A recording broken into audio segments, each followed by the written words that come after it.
as friends tend to do from time to time, but this was a particularly long one. And they decided they were going to cycle from Achill to Athens. Just as I think maybe it had a nice ring to it. But anyhow, they did it in aid of a good cause, Médecins Sans Frontières in Gaza for the work. They work in Gaza, but they work all around the world where they're most needed, providing vital medical care. And let's face it, it is needed maybe nowhere more than in Gaza at the moment. But the two, anyhow, Matthew Geever from Ramelton and Cian Flanagan join me now in the studio. Cian, where are you from? I'm from Ramelton as well, just outside Ramelton. Oh, are you? Yeah. Both? Yeah. All right. Okay, very good. Yeah. Well, you see, you didn't have too far to travel. No, not too far. No. Okay. I was feeling a bit guilty. I was thinking, it's all right for Matthew. He's from Ramelton, but I don't know where Cian's from. He's had to travel for ages. No, we're neighbours. We're neighbours. Just up the road. Yeah. Did you cycle up? Oh. The thought of it. No. Yeah. The legs are rest. Yeah. So now after it's all been done, I mean, are you still going to get back on a bike? Does the thought fill you with terror, or are the bikes just parked up for the time being? Both of our bikes are in different bits at the moment after shipping them home. But I'm not dying to get back on the bike and do a massive cycle. But I do. Like I love cycling, and I think you kind of fell more in love with it over the trip. So it hasn't put you off. In fact, it's the opposite. It is the opposite. Yeah, I think I'm kind of looking forward to getting it back together now. I'm worried I'm going to lose the fitness, so try and keep it up in some way. Now in fact it's 5,000 in total from Achill to Athens. First of all, why did I know I was chatting to you before he's headed off? But why did you choose Achill to Athens?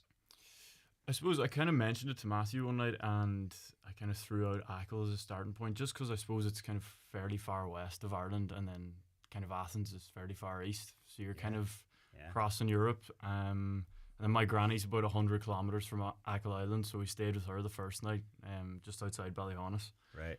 So it just worked out. We kind of wanted to cycle across the width of Ireland, so that's where we started. All right.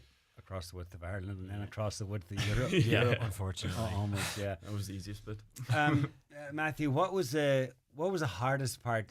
Which one of you guys couldn't finish? Was it you? That was myself. I had to be back for the start of July, but then I had quite a nasty fall 3 days before I was due to be finished anyway. So how'd that happen?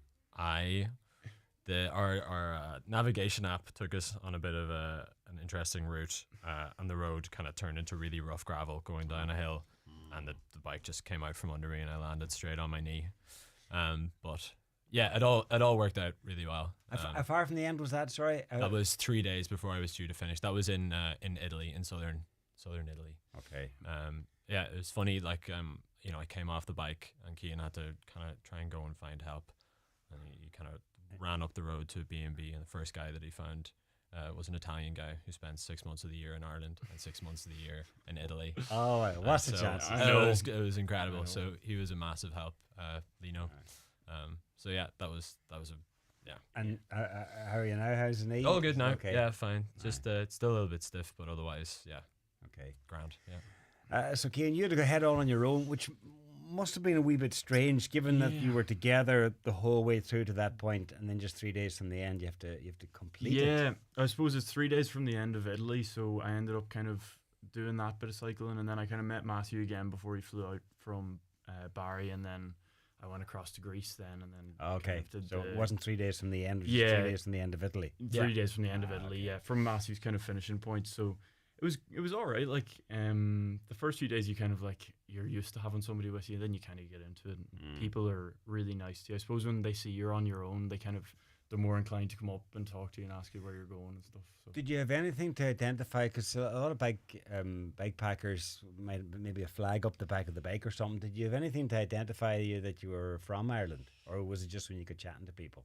No, yeah, mostly just talking to people, really. Yeah, people are like, the bikes look very silly because it's like a really small front wheel and a big back wheel, and you have a cargo bay. So I think that's quite a conversation starter as well. People are quite curious. Why did the bikes look silly? They just look. It's not like a conventional like road bike. It has there's like a cargo bay on the front where you can kind of you can stack a lot of things, and then so it means that the front wheel is quite a lot smaller than a normal wheel. So you've got a normal size back wheel and a small front wheel, and that looks Bit very of a funny. conversation. So that was deliberate. That wasn't just for like aesthetics. No, that's the that's- way they're made. Yeah, the bikes are kind of made that way. They're like, I guess they're for carrying cargo. Okay. And you had to carry cargo because everything you needed was on there, from your food to get you from A to B, because there wasn't shops every few K, and then you had to have your tent and your clothes and anything else that you needed. All had to go on the bike. I think the bikes were about 19 kilos at the start, and then by the time we put everything onto them, they were like close to 50. So, and then as you get to hotter countries and whatnot, you're carrying more and more water. So, like by the end, nearly each of us would have maybe 5 or 6 liters of water, and then you'd go through that during the day, and you'd top up somewhere and whatnot. So, you have everything on the bike, but it's kind of a nice way of traveling. You're very like self-sustained. You can nearly stop anywhere. So, Matthew, how did you navigate? Was it all on maps? Did you rely totally on on the digital maps? We had a navigation app, and you just kind of you put in your finished destination for the day, and it'll give you a route, and then we would kind of maybe change it around a little bit if we wanted to kind of take a more scenic route or avoid some busy roads, or maybe avoid some elevation and things like that. So but it was mostly, you'd kind of figure out your route and then set that up on the app, and then our phones were mounted on our handlebars, so you can just kind of check that throughout the day. Okay. Make sure. And Cian, what was what surprised you? What was pleasantly surprising, and what was really difficult that you hadn't seen? I think kind of the generosity of people is always it's surprising. I think it's just really nice. Like, people would be like, every now and again somebody would come out and see us at the campsite in the morning and give us a bite to eat or something, or stop us on the side of the road and give us a hand with some directions and whatnot. And I think that's always in a weird way, it's kind of surprising, but then And it's funny you should say that, because somebody mentioned this to me, the exact same point at the weekend. Like, the vast majority of people are good. Yeah. You guys are like, you're of the social media generation, and it's very easy on social media to grow up thinking, oh, everybody's out to get you, and it's all going to be a scam, and oh my God, and they'll do this, and there'll be wild animals, and blah blah blah blah. Reality is that the vast majority of people, wherever you go in the world, they're actually they're good, they're decent. Absolutely, yeah. And that they're like ourselves. Exactly, yeah. So it was just really nice, knowing that you could kind of pull in anywhere, and you could get chatting to anyone, or they'd give you a hand with whatever. But I think difficulty wise, definitely some of the elevation, like the Alps and whatnot, was just you had to go through the Alps. Yeah, we crossed over the Alps. Yeah. So- I think the day that we both got up to the top of there, the way up was just mental. I don't think if I knew how hard it would be before, it would have taken a lot more to kind of get me going, See, it's one thing to go up it on a bike, but then to go up it on a bike with all your supplies, with weighing whatever it was at that stage, that's a big ask. We were saying at the start, we were kind of anytime we saw a radio mast, we knew we had gone the wrong way. We were up on top of a hill, but then out there it was ski lifts we were passing, so it was it was tight going. And so, do you have better appreciation now for the fellas on the Tour de France? Oh, it's Sure, they're only light bikes. That's the difference. it is. And for you, Matthew, the best part, hardest part, apart from the fall, though, obviously. Yeah, some of the scenery was beautiful. Again, the Alps was really tough, but that area, it's not somewhere I've been a lot. It's just it's so beautiful. It kind of feels it's made up. Postcard beautiful, isn't it? Yeah, absolutely. really. It's amazing. And then actually something that was terrible was when we got into Italy and it was really hot and trying to sleep in the tents at night when it was boiling. That wasn't super. And fun. you had some really hot weather too, didn't you? Yeah, it was quite hot towards the end of Italy, and then when I got to Greece, it was just off the scale. It was 37, 38. How do you sleep in a tent in those conditions? It's almost dangerous. Yeah, you don't need a sleeping bag.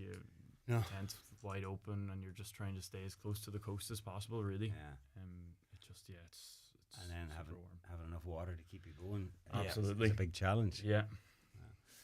And what about the equipment? Did the bikes hold up apart from when you go down off them? Yes. Did they? Yeah. Yeah, no, they kept together pretty well. I think I was a lot luckier. Like Cian had a lot of I punctures. had about 9 punctures, I think, in the trip, and you didn't have any. I had maybe? one slow puncture. Yeah. And what did you have to repair the punctures? Did you have a spare tube or just repair them? Yeah, kind of carry a spare tube with you all the time, and then a puncture repair kit as well. So depending on how much of a cycle you had ahead of you, you would either throw the tube in. And on average, what sort of distances would you be covering each day? I suppose probably about 80 kilometers Yep. would be kind of That's our pretty standard. average. Okay. And then maybe we had some bigger days than that, and then definitely some shorter days than that, just where it was really warm. You just couldn't do more than you know. And what was the prevailing attitude? Was it, or did it it probably changed as you went on, but at the start, was it, what are we signed up for? Why did we agree to do a cycle that's so long? We're just not going to do this. Or was it, we're getting through this. We're actually, we're ahead of schedule or whatever. Yeah, maybe. I think like it kind of ratcheted up at different points. Like on the first day, I remember the very first hill we did, I kind of had a bit of a crisis on the bike, and I was kind of like, what have we signed ourselves up for? And then when we got to France, like it felt a bit more real. Like you're kind of away from Ireland, everyone's whatever, a boat or a plane away. I mean, we felt like really out on our own. And then like over the course of a day, you kind of go through a big range of emotions of like, this is great, I'm loving this, and this is terrible, I hate this. So I think we both had to like kind of learn to cope with those like range of emotions across the trip. Yeah, I think France, the start of France was tough because we were kind of up along the like Normandy there, kind of the D-Day coast, and it was just so cold. It was much colder there than it had been in Ireland the week that we left. So you were sleeping in kind of your fleece and your hat and your trousers and everything inside the sleeping bag, and that was kind of, we just didn't expect that when you get to France. You're thinking it's going to be lovely and warm, but after a while, once we crossed the Alps, we were kind of like, right, we can do this. Yeah, we're into the rhythm a bit, I think. And there's all sorts of things, because you might not be expecting the weather to be that cold, so therefore you mightn't be prepared with a heavy sweater or bottoms or whatever it is. And then you have to factor in things like sun protection and a lot of food. You get through you burn a lot of calories cycling distances, and often in heat and a lot of elevation every day. So a lot of food. A lot of food, a lot of sun cream. You kind of just get into a bit of a routine with these things of like kind of get up in the morning and like make some coffee and then pack up and then put on loads of sun cream, get some breakfast quickly, cycle, and then maybe like bring some like sandwiches or something to like eat at lunch. And then I think we were like snacking a lot like while we were cycling. So like nuts and things like that to just kind of like tie you over to your bigger meals. And just a lot of carbs and pasta and stuff. And how many times did you fall out? Not one. Not once. No big. I don't think we're very kind of confrontational people. There was no. So you started your differences, but Yeah, you kind of had to, I suppose. Yeah, I know. Yeah. But like, you There definitely have wasn't to many. coexist. We weren't like exactly like burning the ear off each other the whole time as well, and you give each other a bit of space at different points in the day. Absolutely. You just kind of you got to learn to like coexist for Exactly. a while. I know it's good to have good company, and it's a lot easier when you kind of know somebody pretty well, like that kind of thing. We'd have days where we'd be chatting away on the bike all day, and then the next day we might go for 50, 60 kilometers and just head down. And all right. So you're easy in each other's company, obviously. Absolutely. And it's I think we both like really like brought each other on, like on days when I'd be finding it really tough, like Cian drags me along, and then kind of vice versa at different times. Like it's I think there was more days of Matthew pulling me along, but I don't think so. Anyway. And it was some days we chat about the heat, but I'm sure you mentioned the cold there in Normandy, and there's other days then when you're going to have wind and rain, and wind is a big factor on the bike. And some days when you're cycling into it, it just feels like you're making no progress. I think the headwinds are tough. You really not a big fan of the wind in I your used to face. just find them so frustrating, because like if you're going up a hill, you kind of know it's going to come back to you, but if you're in a headwind all day, it's not going to come back to you in some shape or form. It's just very frustrating. But not too many of them. We kind of got pushed up the Alps by the wind, thankfully, so it was grand. But But a lot of instances of help and cooperation and generosity along the way, which I'm sure made it a lot easier. Just to Oh, absolutely, yeah. small gestures. It didn't have to be grand. No, that's it. Like, the Greek people, I found it just, that was really nice when I was on my own. Just people coming out and giving me like slices of bread with all these different jams and whatnot, and just stopping me, like actually flagging me down when I was cycling past, asking me where I was going and stuff. Wow. I will say the dogs in Greece are a bit scary, but the rest of it is it was lovely. You had a target and you reached the target and surpassed the target. Yeah. Fundraising, that is. I mean, yeah, I think we had low expectations to start off with, and it really, like, once we had initially started the fundraiser, it really took off, and then it just kind of kept on tipping away while we were on the trip. Great. And so today, as of today, we're at like 11,400-ish euro, which is like just brilliant, like a incredible sum of money. Yeah, and the support and everything that we've kind of like received from colleagues and friends and family and kind of strangers like throughout the trip has just been, it's been amazing. Like even like you'd kind of meet somebody, especially when we're in Ireland, we'd meet somebody and we'd end up chatting to them about what we're doing, and then at the end of the day when you get to your campsite you'd see a donation from them, which is just it's amazing. It's nice. Yeah. And the money going to Médecins Sans Frontières, if anybody, or MSF for short, and if anybody's not familiar with the work that they do, check them out online, go and look at any of the videos, and they are literally saving lives as we speak in Gaza. So what now? Back to reality, back to day jobs, or pretty much. Yeah. When do you work for Today FM? Yeah, I work Today FM and kind of a few different radio stations in Dublin. So I'm doing a bit more traveling now for the rest of the year, and then I'll go back there in January. Oh, you've taken a year off? Yeah, kind of. Nice yeah, one. yeah, that's the plan. Is traveling going to involve cycling? No cycling this time. No. Trains and planes. Trains and planes, exactly. Yeah. And I'm back to I'm normally live in Denmark, so I'm moving, going back at the end of the month, but spending some time in Ireland now, which has been lovely. Great. Well, listen, it's been quite, and I'm sure now when you look back at it and you go, wow, I can't believe we did that, and it's absolutely. great memories.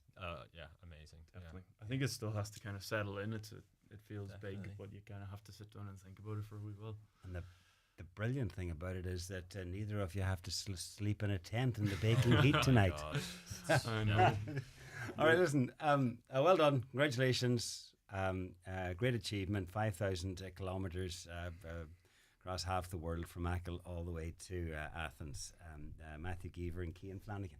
Thank you. Thank you so much, John. Around the Northwest with Virgin Media.